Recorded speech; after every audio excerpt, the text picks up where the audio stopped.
Hello नमस्कार दोस्तों, आप सभी कैसे हैं। आप सभी का आपके अपने यूट्यूब चैनल अनूप स्टीमैट 2.0 क्लासेस पर स्वागत है। मैं आज आप सभी लोगों को दो चर वाले रैखिक समीकरण हल करना सिखाऊंगा। जैसे कि आप सभी लोग जानते हैं कि आपका क्लास 10th मैथ अभ्यास 3 है, तो आप सभी लोग पिछली की 2 वीडियो देख चुके होंगे जिसमें मैंने आपको बहुपद तथा उससे पहले वास्तविक संख्याओं के बारे में बताया है। तो आज की वीडियो में सिर्फ मैं आप लोगों को दो चर वाले रैखिक समीकरण का इंट्रोडक्शन बताऊँगा, यानी ओनली आप सभी लोगों को आज की वीडियो में क्या बताया जाएगा, ओनली इंट्रोडक्शन। तो आप सभी लोग आज की वीडियो देखने के लिए हमारी वीडियो को लाइक करें और चैनल को यदि नए हैं तो आप सभी लोग सब्सक्राइब कर लीजिएगा प्लीज़। चलिएगा आपको बताता हूँ कि सबसे पहले आप लोगों को मालूम होना चाहिए कि दो चर रैखिक समीकरण में चर क्या होता है। तो आप लोग जानते हैं कि चर क्या होता है, नहीं जानते हैं? यदि आप क्लास 9th में पढ़े होंगे तो मालूम होगा, और यदि नहीं मालूम है तो आज की वीडियो में आप सभी जान जाएंगे। तो देखिएगा चर किसे कहते हैं और जो हमारा आता है अचर, ये क्या होता है, ये सभी आप लोगों को पता होना चाहिए। तो देखिएगा चर हमारे जो होते हैं, इससे ए हो गया, बी हो गया, सी हो गया, डी हो गया, ये सब हमारे क्या होते हैं, चर पद होते हैं। कौन से पद होते हैं? चर पद होते हैं, जेड तक। उसके बाद में जैसे कि अचर पद, तो अचर पद हमारे जो ये गिनतियाँ होती हैं, यानी 1 2 3 और ये जो हमारी ये जितने तक होती हैं, ये सभी क्या होते हैं, अचर पद होते हैं।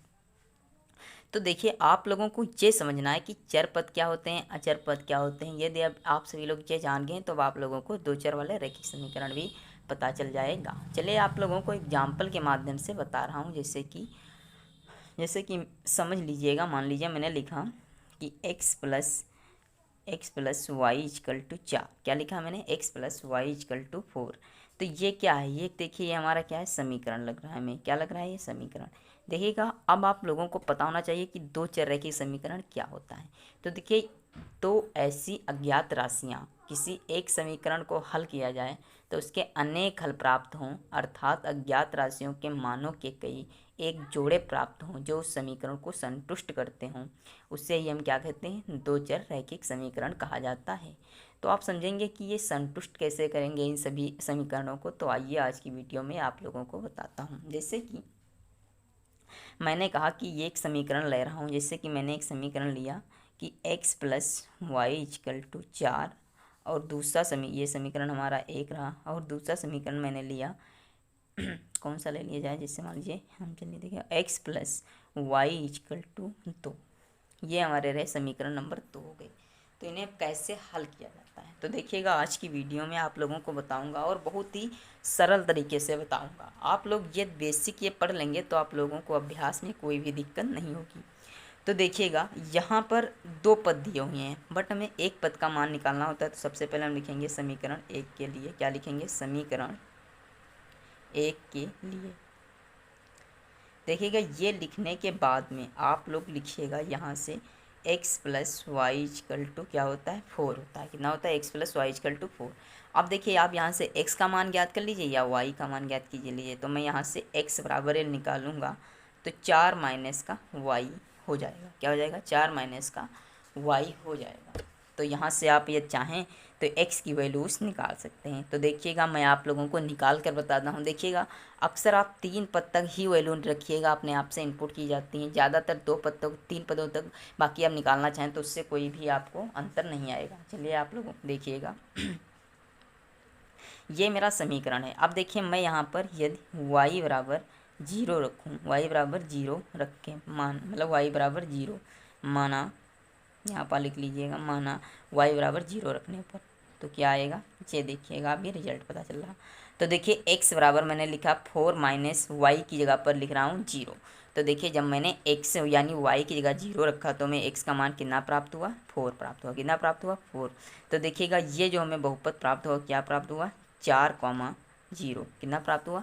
4,0। दूसरा देखिएगा, देखिए अब मैं रख रहा हूँ y बराबर 1। जब y बराबर 1 रखोगे तो x बराबर आ जाएगा 4 माइनस का, क्या आ जाएगा, 4 माइनस का 1 आएगा।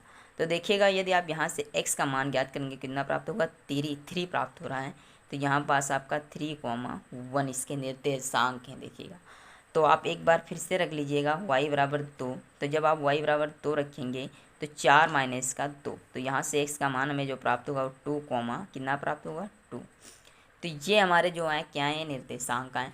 अब आप लोगों को ये भी पता होना चाहिए कि निर्देशांक में मैंने ये 2 पद लिखे हैं तो ये क्या होते हैं। तो देखिएगा, जो ये हमारा ये पद होता है इसे हम x मानते हैं और ये जो होता है इसे y मानते हैं। तो ये सभी चीज़ें आप लोग कॉपी में। नमस्कार दोस्तों, तो ये देखिएगा, ये हमारे रहे सवाल न्यूमेरिकल। देखिएगा अभी मैंने हल किया है। जब तो x बराबर, यानी इस समीकरण के जो हमें निर्देशांक प्राप्त हुए ये प्राप्त हुए, x बराबर 4,0 और 3,1 और 2,2। अब देखिए हम लिखते हैं समीकरण 2 के लिए। क्या लिखते हैं? समीकरण 2 के लिए, समीकरण 2 के लिए। तो मैंने समीकरण जो 2 लिया है उसका क्या नाम है? तो देखिएगा, वो समीकरण जो मेरा लिया गया है वो आया है हमारा x + y = 2। ये हमारा समीकरण नंबर 2 था। तो आप देखिएगा, यहाँ से मैंने वहाँ पर तो x की वैल्यू निकाली। अब यहाँ से आप चाहें तो y की वैल्यू निकाल सकते हैं या चाहें x की वैल्यू निकाल लें, आपकी मर्जी है जो निकालना चाहें। बट आप इधर जब x की निकाल लें तो आप इधर y की निकालिएगा वैल्यू। तो चलिए देखते हैं, यहाँ पास यदि हम y की वैल्यू निकालते हैं, चलिए यहाँ से भी आप x की वैल्यू निकाल लीजिएगा तो यह जाएगा हमारा 2 - y। तो देखिएगा, जब मैं यहाँ पास x का मान रखता हूँ 1, यानी सबसे पहले तो हम 3 कंडीशन बनाते हैं। देखिएगा, इन कंडीशन को बनाने से पहले आप लोग एक और चीज़ बना लीजिएगा जो बहुत ही सरल होती हैं, जिससे हमें क्या है, अपनी कॉपी को देखने में भी बहुत अच्छा लगता है। तो देखिएगा, मैं उसके लिए भी काम कर रहा हूँ आप सभी लोगों के लिए। ये मैंने बनाई एक टेबल, और इसमें आप इस प्रकार से 3 लाइनें खींच दीजिएगा। ये रहा x के लिए 1, 2 और ये हमारी रही तीसरी लाइन। तो देखिएगा, ये हमारे जो 3 लाइनें हैं तो आप लोगों को ये इतनी समझ में आ रही होंगी।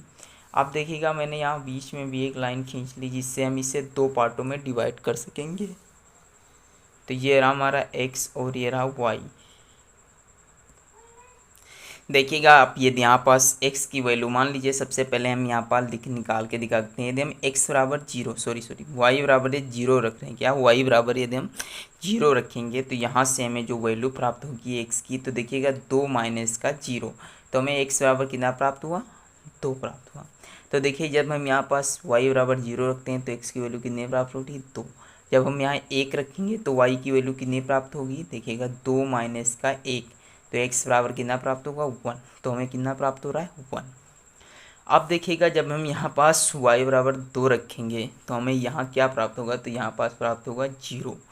तो ये रहे आपके दोनों समीकरण और दोनों समीकरण के निर्देशांक। तो देखिएगा, पहली सारणी के लिए तो ये हो गए थे आपके वैल्यूज। अब देखिएगा, हमारा दूसरा समीकरण है x + y बराबर 2, यानी x बराबर हमारा क्या है? 2 - y। तो इसके हमारे क्या है? के निर्देशांक। देखिएगा, के निर्देशांक। तो इसके जो हमें निर्देशांक प्राप्त हुए उन्हें हम आप कॉपी पर बहुत अच्छे तरीके से नोट कर ले रहे हैं। देखिएगा, यानी हमें प्राप्त होगा 2,0 पहला है, दूसरा 1,1 और तीसरा है 0,2। देखिएगा, आप लोग यदि इतना समझ में आ गया हो तो आप लोग ये समझिएगा कि इसे कॉपी में आप सभी लोग, जिससे आप लोगों को पाएंगे बोर्ड परीक्षा में जब पहुंचेंगे तो आपको लोगों को मिलेगा कि इसके ग्राफ पे दर्शाइए। तो आप लोग ग्राफ पर किस प्रकार से दर्शाते हैं उसके लिए मैं आप लोगों को बता रहा हूँ। देखिएगा, बहुत ध्यानपूर्वक आप लोग सभी समझिएगा। सबसे पहले तो आप लोगों को ग्राफ कॉपी मिलेगी। यहाँ पास मेरे पास ग्राफ कॉपी आज नहीं है, बट आप लोगों को दिखाता हूँ ना, फिलहाल के लिए देखिएगा। इससे मैं कम जूम कर रहा हूँ थोड़ा, जिससे आप लोगों को दिख सके। देखिएगा, चलिए आप लोग समझिएगा। तो आप लोगों को कुछ इस प्रकार से ग्राफ कॉपी मिलेगी, बट उसमें आप लोगों को ये बनाना होगा। ग्राफ कॉपी कैसे होती है आप लोग नहीं देखे हो तो आप लोगों को दिखा दूँगा। तो देखिएगा, जो ग्राफ कॉपी मिलेगी उस पर आप लोगों को 1-1 सेंटीमीटर पर, जैसे देखिएगा ये हमारे सेंटीमीटर होते हैं ये, तो इनके बीच में क्या है कि एक लाइनें आप लोगों को खींची वहाँ पास मिलेंगी, इतनी इतनी लंबी। तो आप लोग यहाँ पास समझिएगा। देखिएगा, मैंने यहाँ जो होता है ये, तो आप लोग देखिएगा ये जो होता है हमारा, ये क्या होता है? एक्स अक्ष, यानी एक्स एक्सिस। और जो ये हमारा होता है ये हमारा क्या होता है? Y axis. तो आप लोग देखिएगा, और जो ये होता है हमारा, ये क्या होता है? वाई डैश एक्स, और ये होता है जो एक्स डैश एच होता है।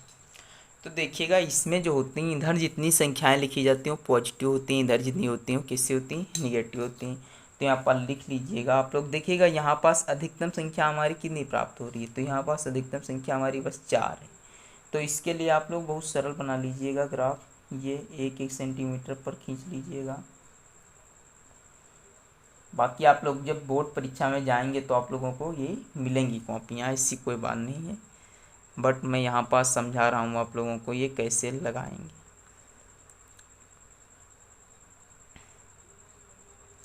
देखिएगा इधर जो ये संख्याएं में प्राप्त होंगी, देखिएगा ये प्लस प्लस में तो हम लोग 1 से स्टार्ट करें, 1 2 3 4 5, तो हम 5 तक ले रहे हैं संख्याएं। इधर भी देख लीजिएगा 1 2 3 4, एक और ले लें यहाँ पास, क्या हो जाएगा 5। अब देखिए इधर भी संख्याएं आपको लेनी ही पड़ेंगी, क्योंकि आप ये लेंगे नहीं तो आप लोगों को समझ नहीं आएगा। तो देखिएगा इधर आएंगी माइनस की संख्या, माइनस का 1, माइनस का 2, माइनस का 3, माइनस का 4, माइनस का 5। जितनी आप संख्याएं लें बस उतनी बराबर लीजिएगा। अब आप लोग देखिएगा बहुत ध्यानपूर्वक देखिएगा, हमारा जो पहले समीकरण मैं 1 के लिए देख रहा हूँ, क्या समीकरण नंबर 1 के लिए, तो हमारा जो इस समीकरण 2 के लिए है, इससे पहले हमारा होगा समीकरण 1 के लिए। हाँ देखिएगा ये जो हमारे समीकरण 1 के लिए निर्देशांक प्राप्त हुए हैं, यानी 4,0, 3,1। अब आप लोगों को ये तो पता होगा ये होता है x के लिए और ये होता है y के लिए, ये होता है x के लिए, ये होता है y के लिए। तो आप लोग इतना तो समझ ही रहे होंगे, इतना ये समझ गए हैं तो अब आप देखिएगा बहुत ही आसान होता है ग्राफ बनाना। देखिएगा ये देखिएगा आप लोग, पहला हमारा जो था तो क्या था 4,0, तो देखिएगा एक्स अक्ष पर हम क्या जाएंगे, कहाँ तक जाएंगे 4 तक, तो ये हमारा एक्स अक्ष पर कितना है 4, ये हमारा एक्स अक्ष पर कितना है भाई साहब 4, और वाई अक्ष पर हमें कितना लेना है 0। तो देखिएगा यही जो हमारा मान होगा ये क्या हो जाएगा 4,0। अब देखिएगा दूसरा जो मान हमारा है वो कितना है 3,1, तो देखिएगा 3 हम यहाँ पास जाएंगे और 1 ये हमारा है, तो देखिएगा ये और ये यहाँ पास मिलेंगे, यहाँ पास, तो ये हमारा जो पॉइंट आया है कितना है 3,1। अब ये आप लोग लिखते रहिएगा। अब देखिएगा जो हमारा अगला मान आया है वो आया है 2,2, तो देखिएगा ये 2 हमारा है और ये 2 हमारा है, तो देखिएगा यहाँ पास ये हमारा क्या है 2,2। तो आप लोग कॉपी में इस प्रकार से अच्छे से नोट कर लीजिएगा, आप लोगों को समझ में आ जाएगा। तो ये हमारा जो रहा ये एक समीकरण के लिए रहा। अब हमारा दूसरा समीकरण जो है तो आप लोग वो जानते हैं, ये भी निकालना है। दूसरे समीकरण के निर्देशांक दिए हुए हैं 2,0, 1,1 और 0,2। तो आप देखिएगा इससे भी दर्शाते हैं। तो देखिएगा जो हमारा पहला आया है 2,0, तो ये हमारा रहा 2,0, इसे दूसरे पेन से देखिए लीजिएगा 2,0, तो मतलब यही आ जाएगा 2,0। अब जो हमारा अगला आएगा समीकरण होगा 1,1, क्या हो रहा है 1,1, यदि आप, हाँ ठीक, देखिएगा 1,1 का मतलब हुआ जाएगा यहाँ पास, तो यहाँ हम लिखेंगे 1,1। अब देखिएगा इसमें ये सवाल मैंने अपनी तरफ से लिया था इसलिए अच्छा नहीं, फिलहाल के लिए ये सवाल एकदम राइट है, आप लोग इस प्रकार से सीख सकते हो। तो आप लोग देखिएगा अब हम देख रहे हैं ये कौन सा था 0,2, तो ये हमारा देखिए जो मिडिल पॉइंट होता है ये, जिसे हम लोग कहते हैं 0, यानी ये क्या होता है 0, और फिर कह रहा है 0,2, तो ये हमारा यहाँ पास आएगा 0,2। तो आई होप आप सभी लोग इतना तो समझ ही गए होंगे कि ये कैसे हल होता है। अब देखिएगा इससे हल करना तो आसान हो गया, इसका जो यही इस प्रकार से यदि आप दर्शा दे रहे हैं तो आप लोगों को अच्छे नंबर मिल जाएंगे। तो यदि ये सवाल समझ में आ गया है तो आप सभी लोग हमारे चैनल को सब्सक्राइब कर लीजिए और बने रहिए, अगले वीडियो भी आप लोगों को मिलेगी जिसमें मैं प्रश्नावली 3.1 का पूरा सोल्यूशन लेकर आऊँगा। वीडियो देखने के लिए जय हिंद और जय भारत।